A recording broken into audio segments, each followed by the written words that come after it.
My name is Yeji Kim. I am an undergraduate student at Yale University, majoring in political science and East Asian studies. This summer, I worked in the CCDI OCIO division on a research guide for Asian American designers titled Threads of Asia. My project is titled Threads of Asia.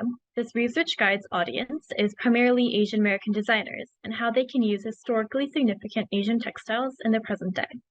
So first, we will discuss East Asia. The images you see at the top of this slide depict Chinese farmers working to create silk fabrics through a method known today as sericulture.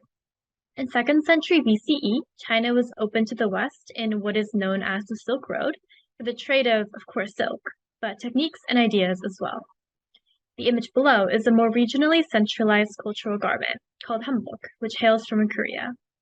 Hanbok continues to thrive in the West today, with hanbok shops becoming staple institutions in Korean American dense cities such as Los Angeles and New York.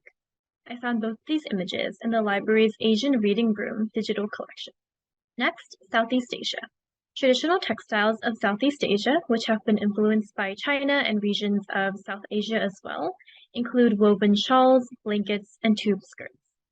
Production of these textiles, which are made by using a loom, is a very female-dominated field and industry, with the implication of a weaver being able to change threads into a new substance, representing the growth from girl to woman. The types of woven fabrics that these countries produce vary, and include cultural fabrics such as sanghae, which is a woven fabric with threads of gold and silver, and that is what this female weaver is creating in this image here. In South Asia, India dominates the cotton industry. Under British rule in India from 1858 to 1947, Britain heavily invested in labor technologies and manufacturing technologies to further increase cotton production. During this colonization period, Britain was able to heavily profit off of India. You can see in this image here a British trademark for a cotton mill in India. Many of the garments and fabrics I talked about today have significant modern uses. Items like silk, of course, have become globalized to an incredible extent. More cultural garments like hanbok, however, also take the present-day stage. Modernizing a traditional garment is a way to study the garment in depth and transform it into something still recognizable, but more wearable. When using elements of cultural garments in the modern day, it is important to think about the aspects of appropriation versus appreciation in terms of Asian culture and American fashion. It is always crucial to consider.